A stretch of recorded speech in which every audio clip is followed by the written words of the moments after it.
guess for lack of a better way of putting it, we're going to interrupt our study for a little while.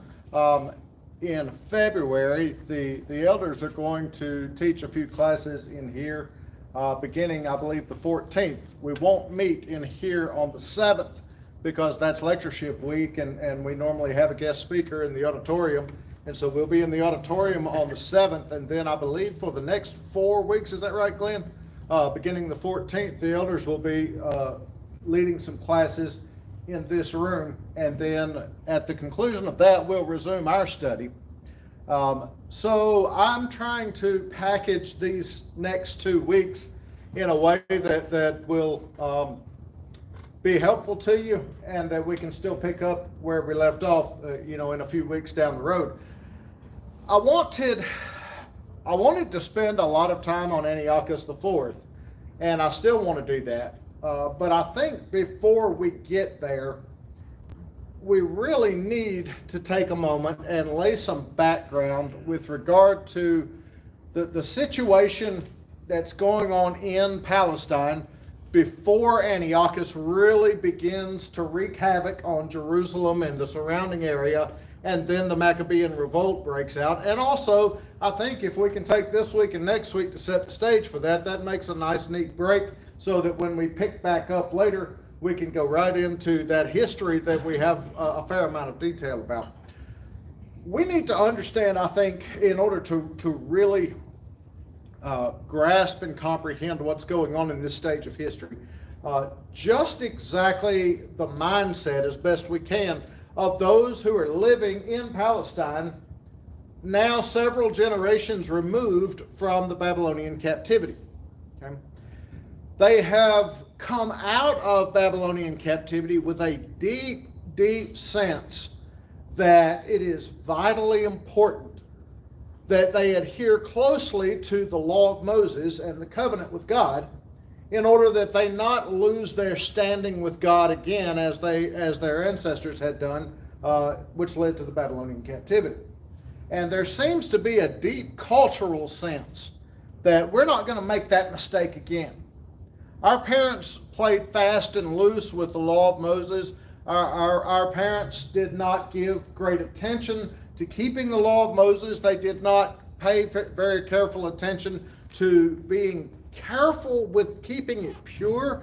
And so they oftentimes would mix it with idol worship and things of that nature. They did not pay a special attention to the concept of the covenant relationship between God and his people. And so there's this deep sense both in those Jews to a large part who stayed behind in Babylon, but also maybe even more so those who migrated back to Palestine and established a settlement there.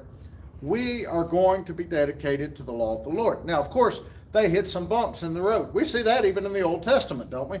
Remember in the book of Nehemiah, twice Nehemiah has to come down there and knock noggins, basically, and try to get those people to get back on track and straighten up some things that they were doing wrong. But there is a generally deep sense among the people that we have to be true to the law of God, and if we don't, we stand to lose our relationship with God. We stand to lose our identity as a people. We stand to lose everything that makes us anything. And so there's that mindset on the one hand. On the other hand, as we've described in the last couple of lessons that we've had together, you have this sea change of culture that comes along with Alexander's campaign as he washes through Palestine and the Middle East and brings with him Greek culture in a way that it's really never encountered the day-to-day lives of the ordinary Jewish people. And that also creates a lot of conflict. And I mentioned this last time that you could probably in some ways draw some parallels between the conflicts of thought that arise out of these two competing series of ideas and the culture wars that most of us have seen in our lifetimes here in America, where you have competing worldviews that are incompatible with one another. And so that's sort of what we've got going on here. And the Greeks bring with them, of course, a deep, deep tradition of philosophy, of scientific study, things of that nature. But by and large, it's very much rooted in a materialistic point of view. In other words, despite the fact that the Greeks have their entire mythology and their pantheon of gods and all of this sort of thing, the I don't know how to put this without sounding patronizing, and I don't mean to, but the depth of their theology wasn't there. Let me put it like this. Their theology is very, very almost hedonistic. It's very material.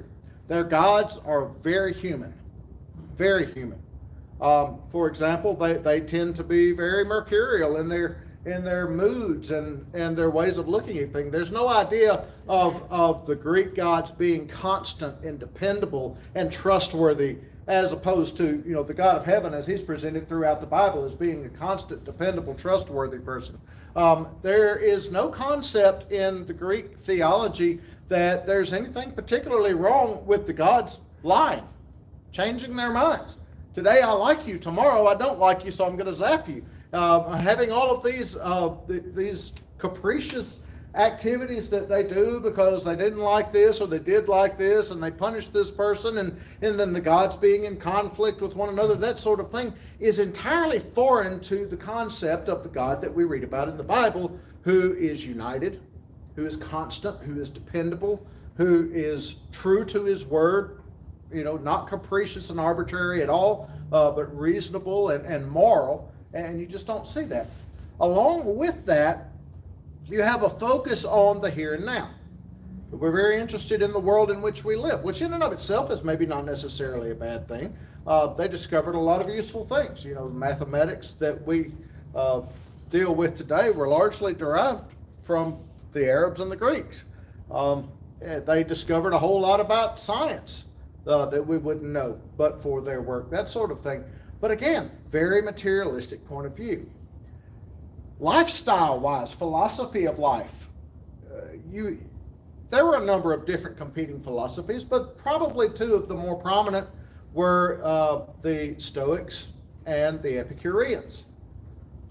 What would you say, if you wanted to sum up the view of the Epicureans, what would you say it was?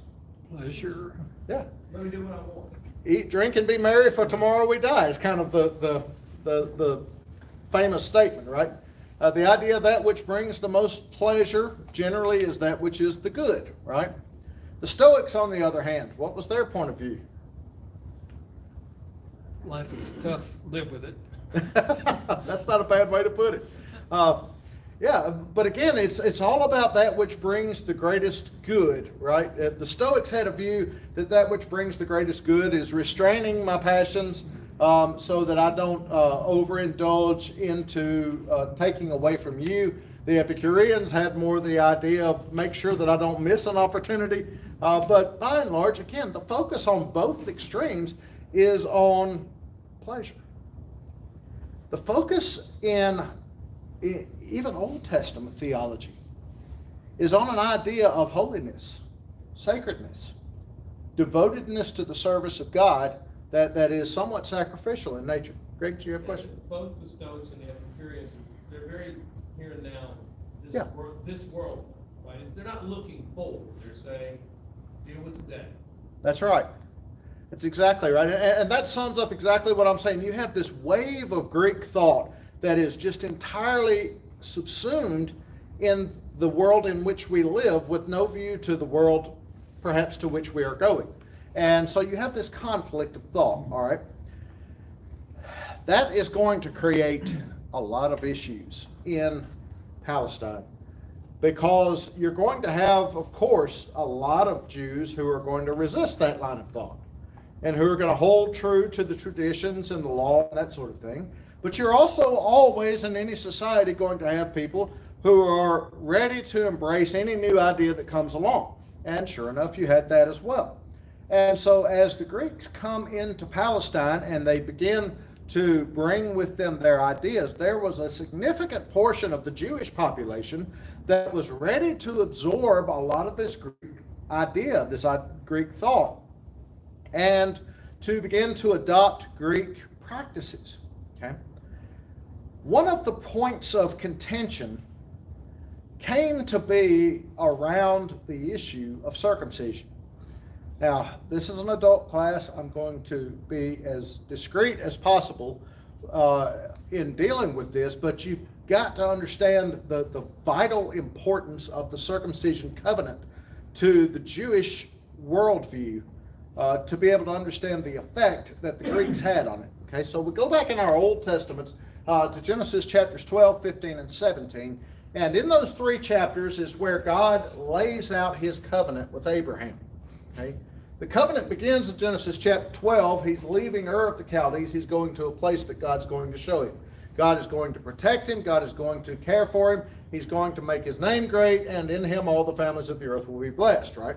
Genesis chapter 15, God specifically tells him that he's going to give him seed. Okay? The seed is going to become the means by which God is going to fulfill all of the promises to Abraham. In other words, Abraham will never own the land of Canaan. The only piece of real estate Abraham ever owned in Canaan was the burial place that he bought when he buried Sarah. Okay, so he never owned any other real estate there. But his descendants would. Okay? The great nation, Abraham wouldn't live to see his descendants become a great nation, but they would become a great nation within half a millennium. But that would come to pass through his seed. Okay? And the idea that in thy seed all the families of the earth shall be blessed also comes to pass by means of his descendants. And I would argue that that is the ultimate focus of the covenant that God made with Abraham, is that he has a long-term redemptive plan that he's using Abraham's seed to accomplish. All right? Now, the covenant of circumcision is instituted in Genesis chapter 17, in which God says, this is a covenant between me and you and your seed after you. All right? How do we mark Abraham's seed going forward as being separated to the service of God? He gives them a specific physical marking that does that, the circumcision surgery. Okay? Now, as we come down through the Old Testament, circumcision is not a part of the law of Moses. I think sometimes we falsely conflate those two, especially when we're in the New Testament looking back and we say, well, the law of Moses said they had to be circumcised. No, it doesn't. Genesis 17 says they had to be circumcised 500 years before the law of Moses. In fact, Paul actually makes that point in the letter to the Galatians, that circumcision predates the law of Moses by 500 years. The law of Moses is a tool that helps to carry out some of the promises that are part of the covenant to Abraham.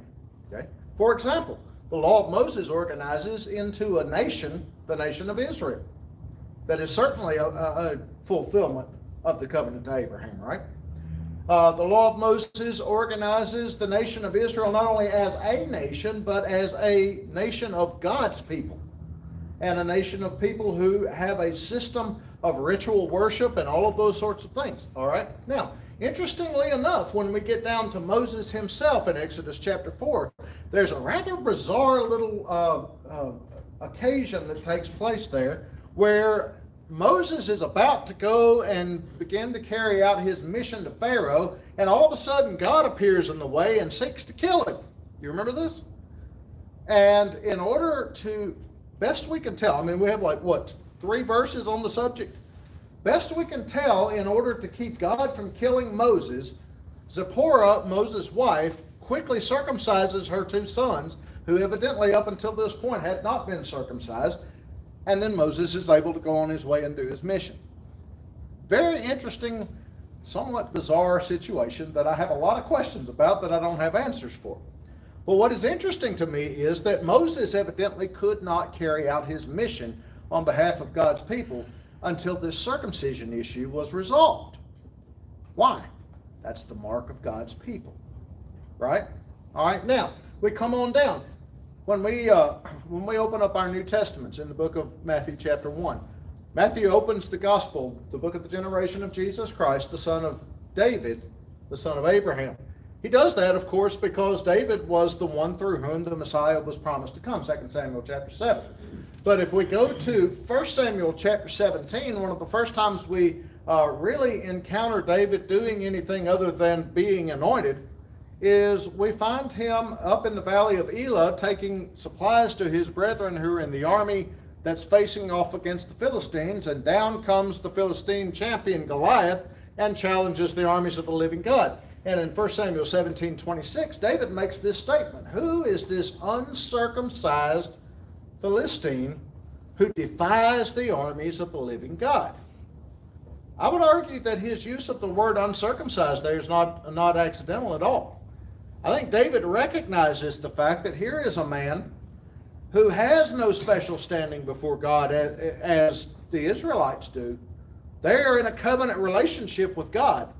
And here is this man who is a heathen, and he's defying the armies of God that are circumcised. That is, they are marked off as God's possession.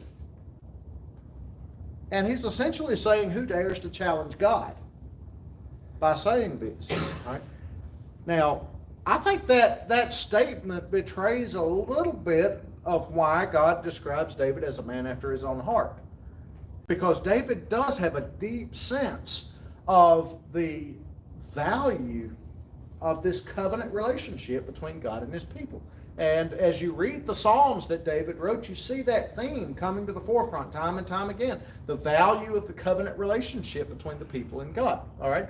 So this series of covenants, of course, doesn't end with David. And it isn't just for the Jewish people for all of posterity. Because when we get to the New Testament, all of a sudden it's almost as though the apostles do a 180-degree about-face. And you have Paul writing in Romans and Galatians and Colossians and Ephesians and saying, don't be circumcised. There's no value in circumcision. Why would he do that?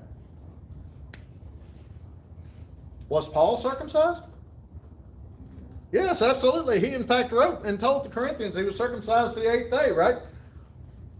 Why would he say not to be? Because that covenant had a fulfillment in mind. The fulfillment of that covenant was Jesus. The seed from Abraham to in thy seed shall all the families of the earth shall be blessed is the line from Abraham to Christ.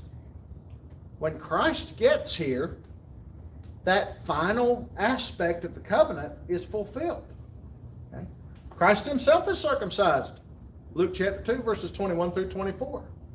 To fulfill the covenant. All right? But this is of vital importance. Now, where in this train of events does our story happen? Well, it's between David and Christ. Right? Christ hasn't come onto the scene yet. David's dead and gone. The kingdom has been destroyed, but we haven't gotten to Christ, which means that the covenant of circumcision is still in effect. It's still in what we might call in contract law, it's the executory stage. It's still being fulfilled. All right? Which means that it's vitally important that the Jewish people hold to the covenant if they want to see the fulfillment in Christ. Okay? All right, now, here's where that becomes a problem. The Greeks were not circumcised. And you think to yourself, as a 21st century American, what business is that of anyone's? Remember what we said last week about the Greek pastimes?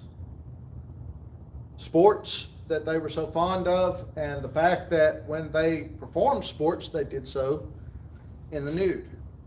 Again, not trying to be anything here, but just point out the fact. It became painfully and embarrassingly obvious to some of these Jews who wanted to be like the Greeks that when they tried to participate in Greek activities, they were noticeably different from their Greek peers. And it became an issue of peer pressure. So much so that some of them resorted to having surgeries done to try and resemble their Greek friends. Now that tells you where their mindset was, all right? And it wasn't just limited to sports and to physical appearance, but it begins to infiltrate their thoughts. It begins to infiltrate their worldview. It begins to infiltrate their way of looking at the law of Moses. It infiltrates their way of looking at the concept of government.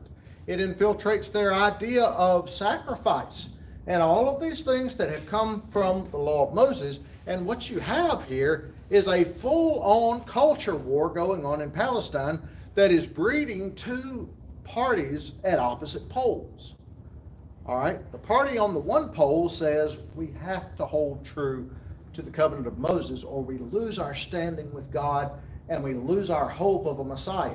Now, by this point in history, I think it's fairly well established that the Jewish mindset is coming up with this idea that our Messiah is going to look something like another David, who's going to lead us into another Solomon era.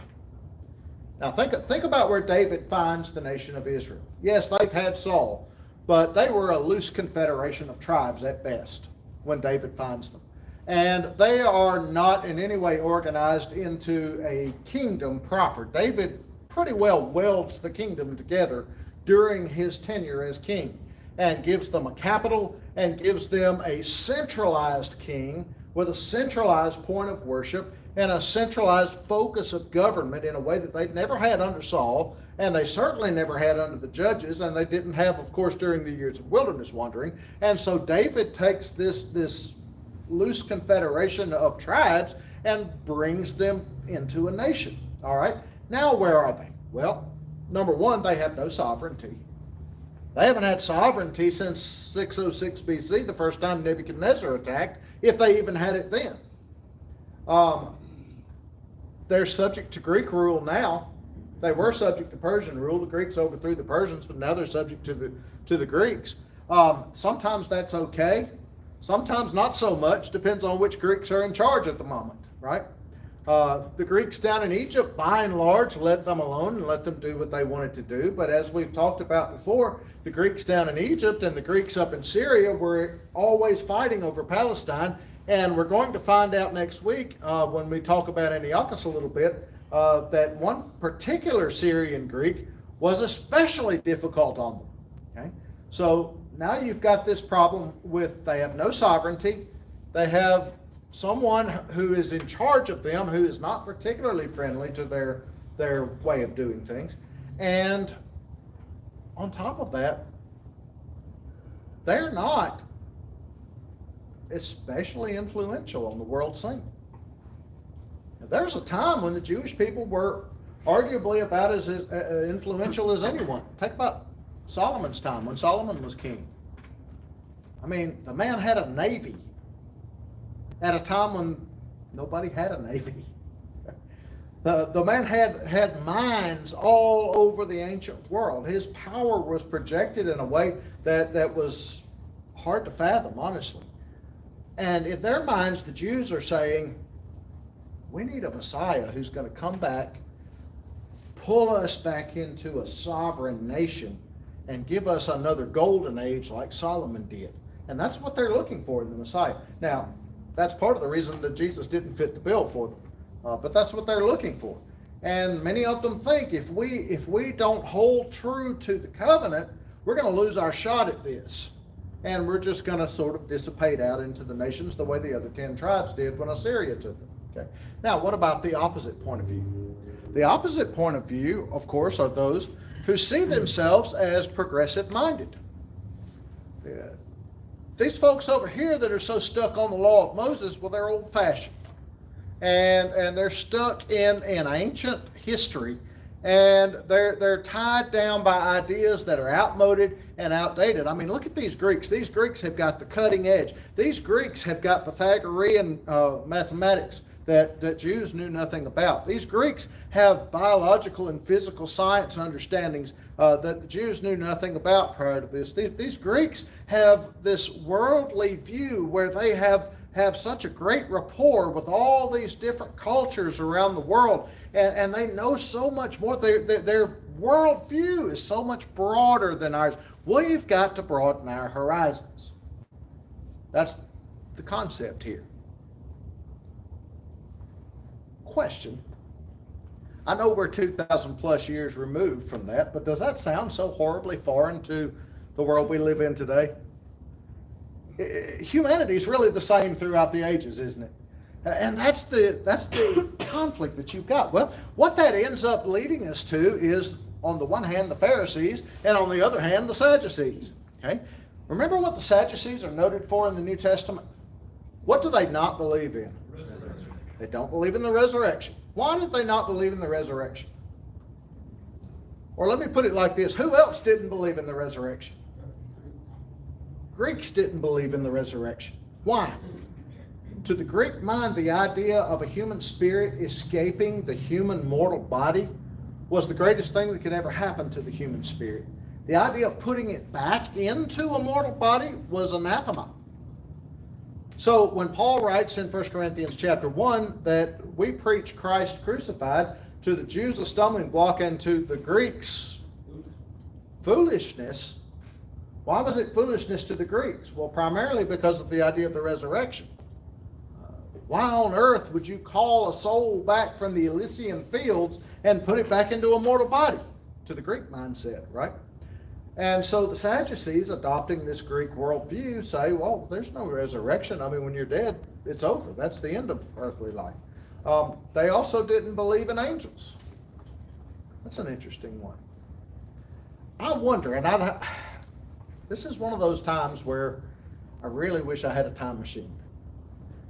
Because I would love to go back and pick the brains of the Greeks who lived at that time and find out, was it really the going belief, that Zeus and Hermes and Aphrodite and all of those really were real entities, or did they sort of take that tongue in cheek as mythology, and functionally speaking, they were agnostic at best, if not outright atheistic in their practice?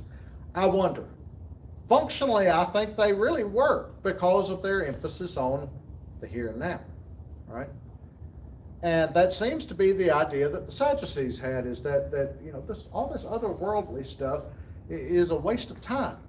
You're imagining things that have no bearing on real life. What you need to do is focus on the here and now. Okay? And so you've got this big conflict. Now, into this conflict is going to step Antiochus Epiphanes IV. And he is going to really set the world on fire and set in motion a chain of events that's going to lead to the Maccabean rebellion and then the Hasmonean dynasty. And we'll talk about that in future lessons. Do you have questions or comments on this? I don't want to overburden this, but at the same time, I think it's essential to understand this conflict that's going on in and among the Jews in order for us to move Well, forward. there was a lot of Jews that didn't believe Jesus was resurrected at all, Very much so. because they didn't believe he was even the Son of God. Right. Very much so. And for a number of reasons. For one thing, I think they were looking for a conquering general. You remember from the very beginning, they were shocked to find he was from Nazareth. Can any good thing come out of Nazareth? That sort of thing. He was descended, just as he should have been descended from David and Abraham and everything, but that wasn't as convincing as it could have been. And the leaders of the church didn't. Sir? They were against him being a prophet at all. Well, that's true. So That's very the true. leaders of the church are, back then, like in England, in the old days, they weren't allowed to read the Bible. The priest, the high priest, or whoever, they told you what they wanted you to know. Well, and there was some of that. I'm glad you bring that up, because you also have the problem of the fact that the everyday Jew at this point in time probably is not terribly fluent in Old Testament Hebrew, Yeah. because now they're speaking Aramaic as the street language, so to speak. Can they read Hebrew? I'm sure they can, because of Sabbath school, or not Sabbath schools, synagogue school. But look, I took Spanish in high school. Could I pick up a Spanish newspaper and read it fluently right now? No, I could not. Okay. Probably something along the same lines. Could I pick out, a few words and make some sense out of it? Yeah, but it wouldn't be fluid. Probably along the same lines. Did they rely on the rabbis? Absolutely they did. And in fact, they had this very established tradition where, if I wanted to teach you something and prove the value of what I was teaching, the way I did it was to quote the pedigree of the rabbis who taught it before me. and say, look, it's not me, it's this rabbi who quoted this rabbi, who quoted that rabbi, who quoted, that sort of thing. Which was some of the issue that Jesus got into it with them about the traditions of their elders and violating the law of God, because at times the rabbis would go so far down this rabbit hole that they would end up contradicting something the law itself said. Good point. Good question. Anything else? All right. Next week, Lord willing, I'm going to try to give you a portrait of Antiochus Epiphanes so that you have an idea of the big bad villain going forward. And then we're going to be on a cliffhanger for a few weeks and we'll come back. Okay? Thank you so much for your attention.